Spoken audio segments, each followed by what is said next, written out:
जी प्यारे विद्यार्थियों, आप लोग कैसे हो? आशा करता हूँ अच्छे होंगे, स्वस्थ होंगे।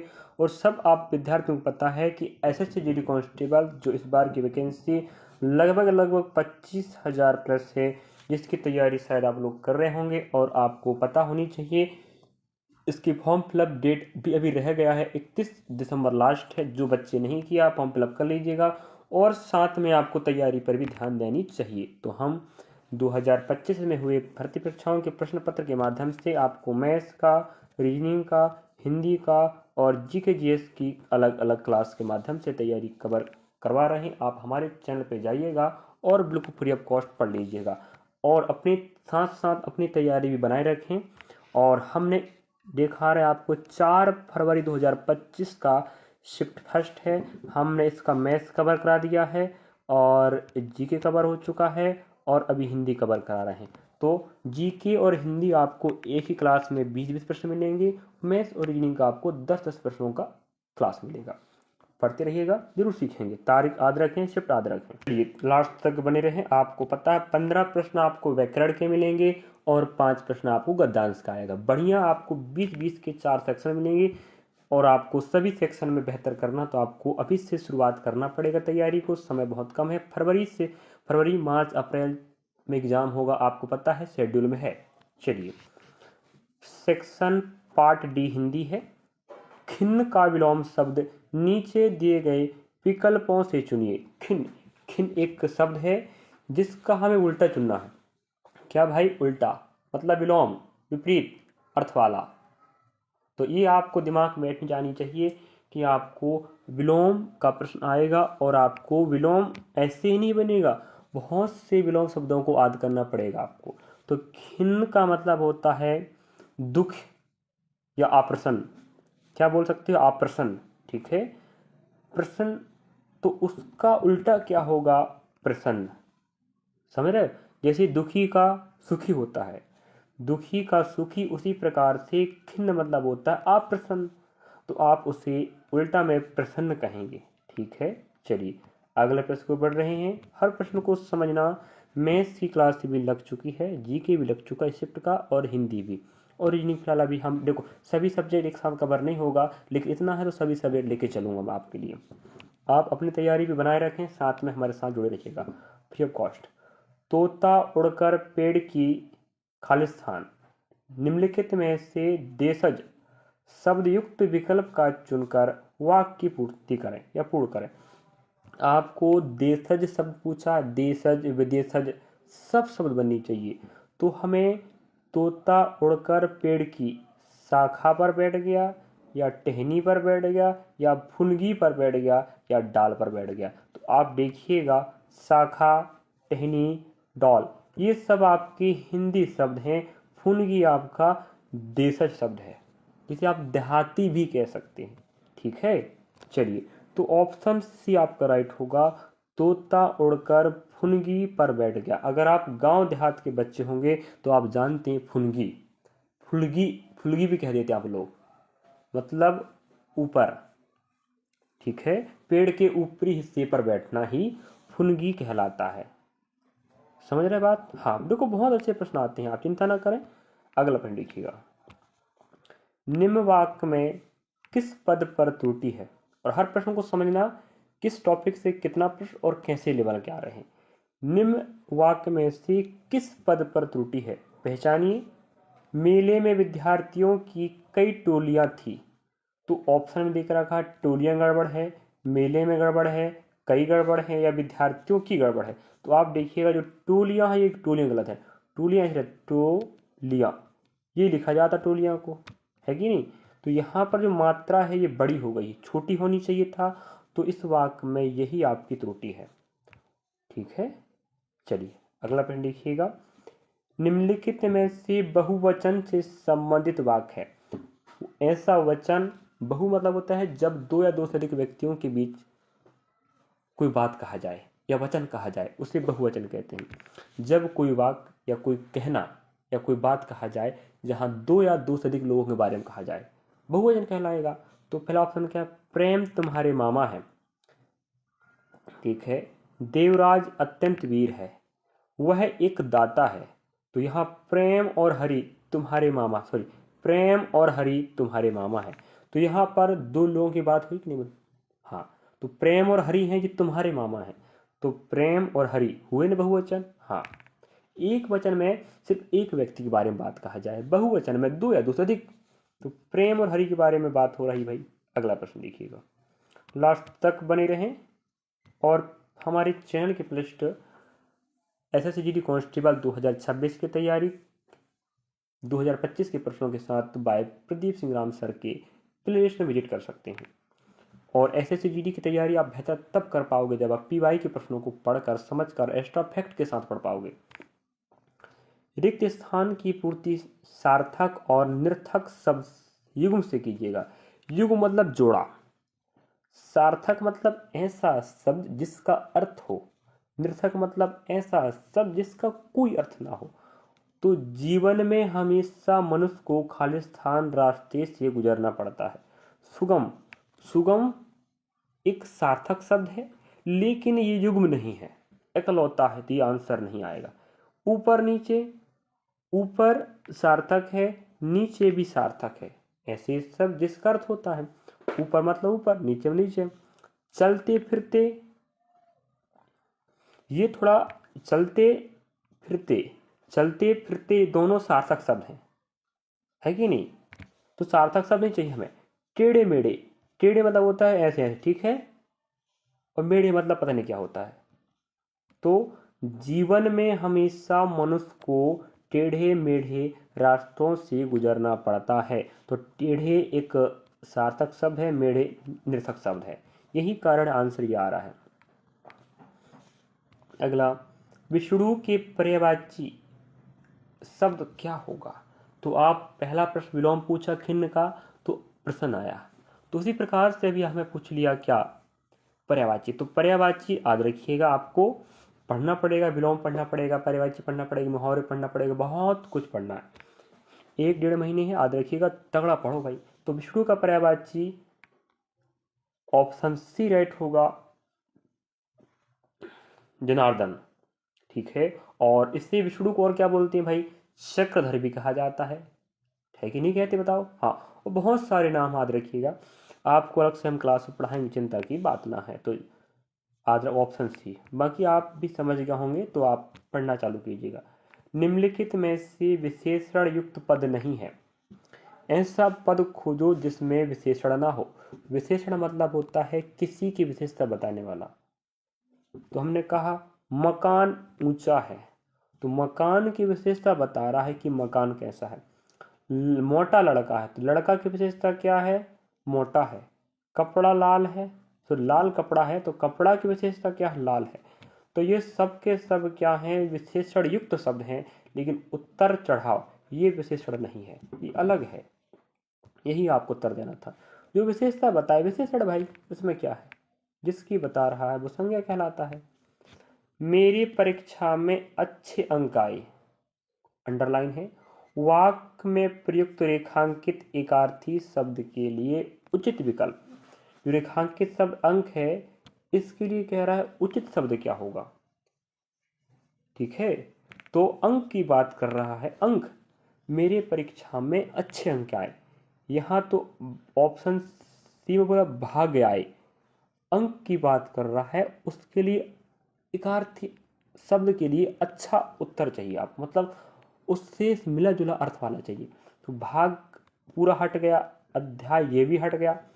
अब अंक तो ऑप्शन ए में भी है, बी में भी है। तो हमने कहा भाई मेरे परीक्षा में अच्छे नाटक के अंक आए, तो यहाँ पर ये गलत हो रहा है। तो मेरे परीक्षा में, परीक्षा हो रही है तो उसमें नंबर आएंगे ना भाई, तो नाटक के अंक आए नहीं, परीक्षा में अच्छे अंक, अच्छे गिनती के अंक आए, मतलब 60 70 80 बताना नहीं चाह रहा, लेकिन कह रहा गिनती के अंक आए, ठीक है। तो ऑप्शन बी राइट होगा। ऑप्शन तीसरा नहीं हो सकता, चौथा नहीं हो सकता, पहला नहीं होगा, नाटक अंक बोल दिया। हमें परीक्षा की बात कर रहा तो परीक्षा में अंक गिनती के आएंगे या कम या ज्यादा आया भाई? नेक्स्ट, अनन्या स्नेहा को पत्र लिख रही है, प्रेरणार्थक क्रिया का प्रयोग कर इस वाक्य को लिखिए। मतलब अनन्या है स्नेहा को पत्र लिख रही है। लेकिन आप जो उस वाक्य बोला है उसमें कह रहा है आपको क्रिया का प्रयोग करना है। क्रिया मतलब जहाँ काम करने की जानकारी मिले, क्रिया होता भाई। लेकिन वो कैसे होनी चाहिए? प्रेरणार्थक, प्रेरणा मिले उस चीज से, सीख मिले, ऐसी क्रिया वाली चाहिए।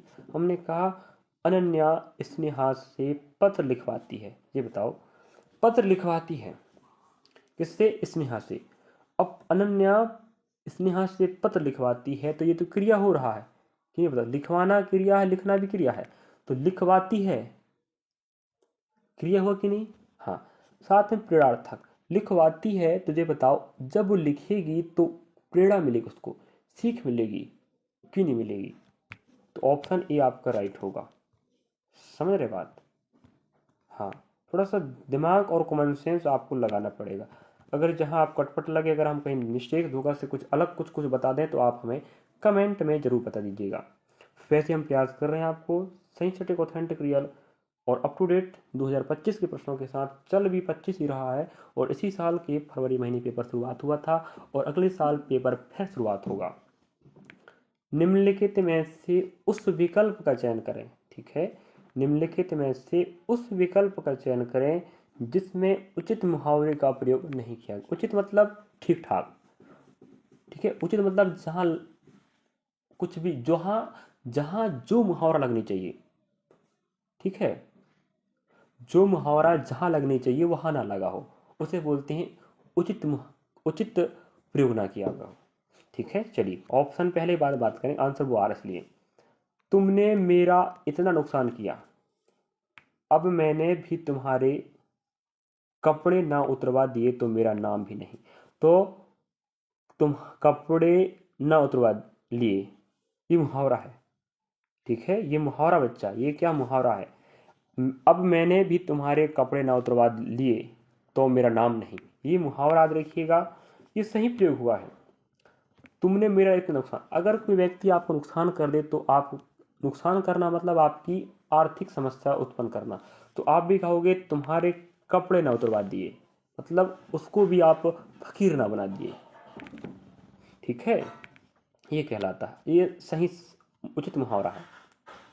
कथन के अनुसार, मैं चाहे कब्र खोद कर इतना पैसा लाऊं, तुमसे क्या मतलब, तुम तो यह जमीन बेचने के लिए मान जाओ बस। ठीक है, मतलब कहना चाह रहा है कि अगर आप जमीन बेचने के लिए मान जाते हो तो मैं कब्र खोद कर भी इतना पैसा लाऊं, बस तुम्हें मानना है, तुम्हें क्या मतलब जमीन की कीमत बहुत ज़्यादा है। तो वो कहता है तुम्हें, तुमसे क्या मतलब, मैं जमीन चाहे कब्र खोद कर पैसा लाऊं। बिल्कुल ठीक ठाक उचित है मुहावरा, जो कथन बोल रहा है उसके अकॉर्डिंग मुहावरा उचित है, चिंता की बात नहीं है। ठीक है, मैंने तो काम करने के लिए कमर कस ली, अब सब कुछ करना है अपने परिवार के लिए। मतलब कमर कसना मतलब होता तैयार होना, एक्टिव होना, सक्रिय होना। ठीक है, तो मैंने तो काम करने के लिए कमर कस ली, मतलब मैं ये काम करूंगा सो करूंगा, मुझे कोई नहीं रोक सकता, सब कुछ करना है परिवार के लिए। ये बात बिल्कुल क्या सटीक है, सही है।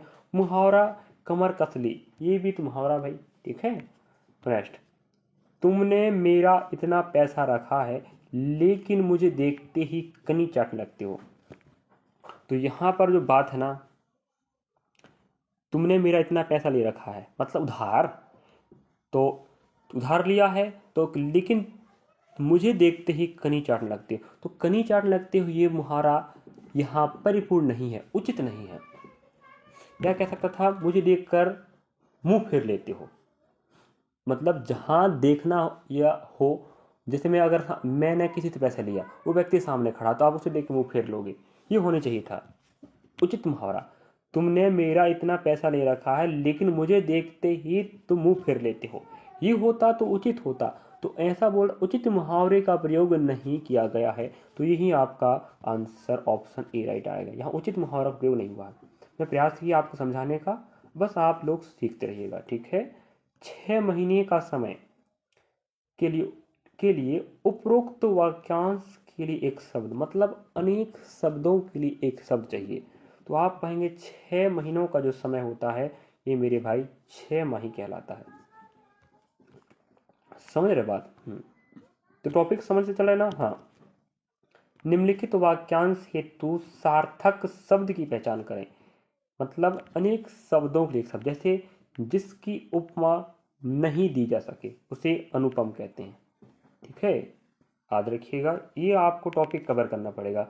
विलोम, पर्यायवाची और ये अनेक शब्दों एक शब्द। अगला प्रश्न आप देखिएगा, निम्नलिखित में से शुद्ध वाक्य का चयन कीजिएगा। शुद्ध वाक्य हेतु चयन करने के लिए आपको मात्राएं का विशेष ध्यान रखना पड़ेगा। साथ में आपको व्याकरणिक ज्ञान, संज्ञा, सर्वनाम, विशेषण, क्रिया, लिंग, वचन सब का नॉलेज होनी चाहिए कि कौन से में क्या करके रखा है। चलिए जैसे बात करूं मैं प्रातः काल के समय पढ़ता हूं, ये गलत है। क्यों गलत? देखिएगा, प्रातः काल का मतलब ही तो होता है सुबह का समय। क्या होता है? सुबह का समय।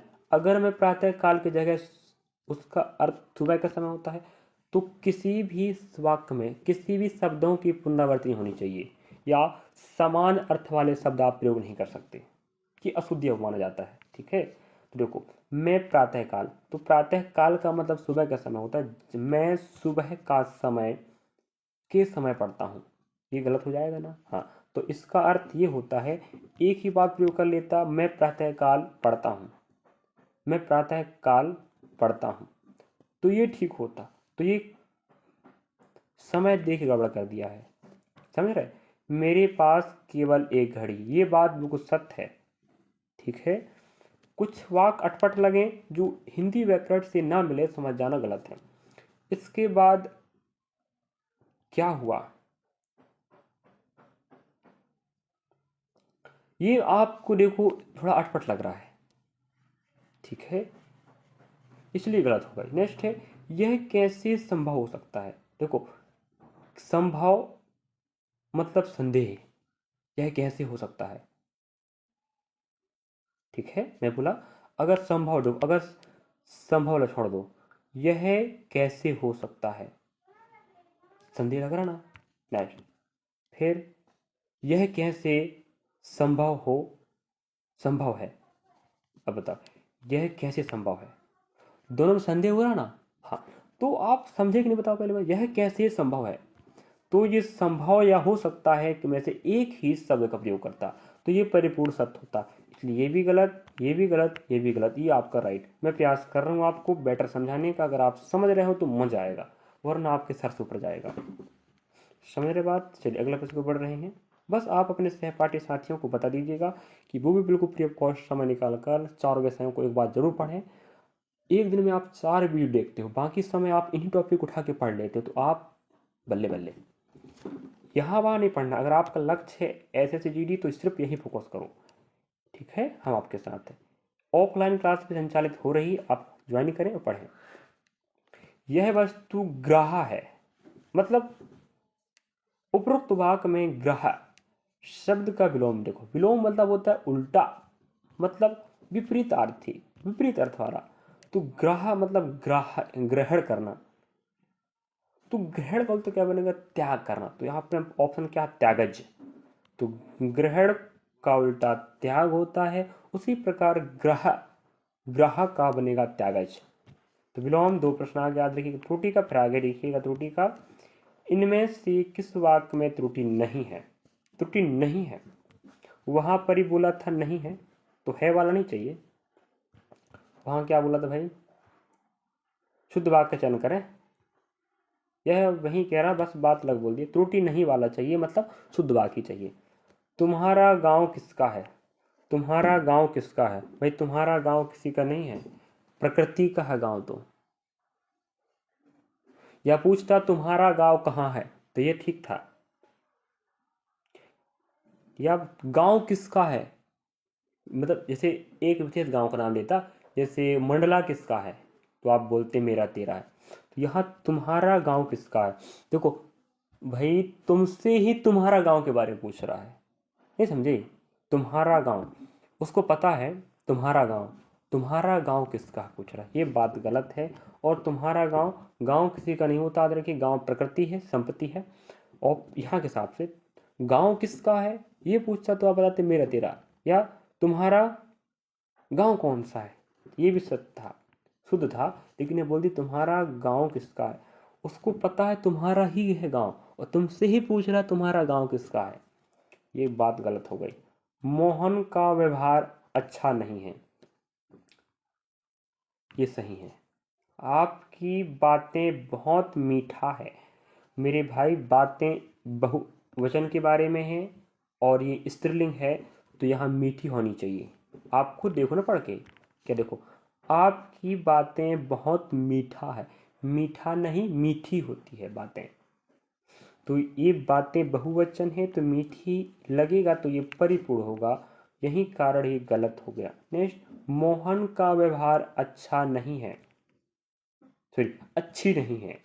तो मोहन का व्यवहार अच्छी नहीं है, मोहन एक लड़का है। और रही बात, इसके लिए पुल्लिंग शब्द का प्रयोग होनी चाहिए था, अच्छी स्त्रीलिंग शब्द है। तो मोहन का व्यवहार अच्छा नहीं है, होता तो राइट होता, यहाँ अच्छी कर दिया है तो यहाँ मीठी होनी था, यहाँ अच्छा होना था, यही कारण नहीं गलती हो गई।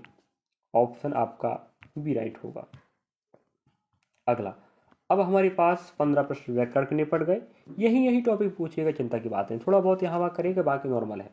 अब हमारे पास बात आई है प्रश्न की भाई गद्यांश की। तो हम गद्यांश को लेते हैं भाई, क्या है पढ़ना पड़ेगा, बड़ा जूमिंग करना पड़ता है भाई। चलिए आप बने रहिएगा, थोड़ा सा हम पेन को पतला कर लिए तो अच्छा रहेगा। चलिए, हमें कह रहा है उससे कुछ दूर एक उम्रदराज मगर तंदुरुस्त आदमी शहनाई जैसा वाद बैक पाइपर बजा रहा है। याद रखिएगा, शहनाई एक वाद्य यंत्र होता है, तो शहनाई जैसा, शहनाई नहीं है, शहनाई जैसा वाद्य बैक पाइपर बजा रहा है। तो भाई शहनाई एक वाद्य यंत्र होता है और शहनाई के जैसा है तो उसको भी हम क्या बोलेंगे, वाद्य यंत्र। तो ये ऑप्शन आपका बी राइट होनी चाहिए था। अगला, ऐसे प्रश्न आते हैं भाई, इसमें क्या है तकलीफ, देखो बनाना आपको पड़ेगा, क्वालिटी ना हो तो आप थोड़ा सा क्वालिटी बढ़ा लें, क्योंकि कंटेंट आपकी तैयारी के लिए जरूरी है। नेक्स्ट, उसने काला लबादा गाउन पहन रखा था, है, थी। तो मेरे भाई वो आदमी है, देखो आदमी है, इसका मतलब वो लड़का है। तो भाई पहन रखा था, पहन रखा है नहीं कहेंगे, ठीक है, क्या बोलेंगे, था। और थी तो कह नहीं सकते क्योंकि लड़का है, तो आंसर क्या आएगा, था। तो उसने काला लबादा गाउन पहन रखा था। चलिए, और हम अगला प्रश्न को बढ़ रहे हैं, दो आपके हो गए। चलिए, अगला प्रश्न आप देख पाएंगे, यहाँ पर देखिएगा, वह खड़ा होकर वाद्य बजा रहा है, क्योंकि वाद्य यंत्र है तो चल नहीं सकता, चल रहा था। वह खड़ा होकर वाद्य चल रहा था, रो रहा था, गा रहा था। थोड़ा सा आप लोग ध्यान से रखोगे ना तो ऐसे बन जाएगा, ऊपर यहाँ नहीं भी पढ़ोगे ना दिक्कत नहीं है। देखो ना, बिना पढ़े आंसर आ रहा है। वह खड़ा होकर वाद, मतलब वो वाद अंतर है, उसको बजाएगा ना भाई, तो बजा रहा था। ऑप्शन ए राइट होगा। 19 की बात करें, यहाँ कह रहा है लोग उसके सामने से अदब से गुजर रहे थे। तो अदब से गुजर रहे थे, एक शब्द अदब है, इसका विपरीत अर्थ वाला शब्द चाहिए, मतलब विलोम, तो कहेगा बेअदब आएगा। ठीक है, हल्का सा आपको थोड़ा सा प्रश्न बढ़ा दिया। विलोम तीसरा प्रश्न हो गया, ये बार विलोम। एक पूछा था खिन, एक पूछा था विष्णु, और एक बेअदब का अदब। नेक्स्ट, विकल्प में से आपको वाक्य के लिए चिन्हित शब्द का पर्यायवाची शब्द नहीं, ऐसा ऑप्शन चाहिए जो रेखांकित शब्द का पर्यायवाची नहीं है। पर्यायवाची मतलब होता है समान अर्थ वाले, ठीक है, तो पर्यायवाची नहीं है।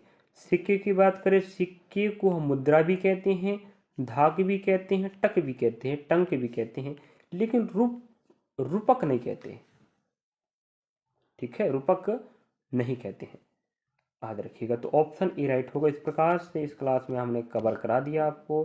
तारीख आपको पता है 4/2/2025 का पहला शिफ्ट है। मैथ भी कवर हो चुका है, जीके भी कवर हो चुका है और ये हिंदी भी कवर हो गया। तो सिस्टमेटिक आपको हम जीके और हिंदी पूरे 20 के 20 प्रश्न एक ही क्लास में कवर कराएंगे। बाकी मैथ्स और रीजनिंग आपको थोड़ा सा अलग अलग कवर मिलेगा, मतलब टॉप प्रश्न, ठीक है। चलिए, क्लास अच्छा लगा तो लाइक करेंगे, सब्सक्राइब करेंगे, शेयर करेंगे, कमेंट भी करेंगे क्लास कैसा लगा। अभी तक अगर आपने विजिट नहीं किया क्लास तो विजिट करके देख लें, पढ़ लें, देख लें, सीख लें। भाई हम बेवकूफ़ नहीं कि आप कुछ भी पढ़ाएं, जो भी पढ़ाएंगे आपकी तैयारी बेहतर के लिए पढ़ाएंगे। आपको तैयारी में 4 चांद लगाना है तो आपको पढ़ना ही पड़ेगा। मिलेंगे नेक्स्ट क्लास में, जब तक आप पढ़ते रहिए। Thank you for watching.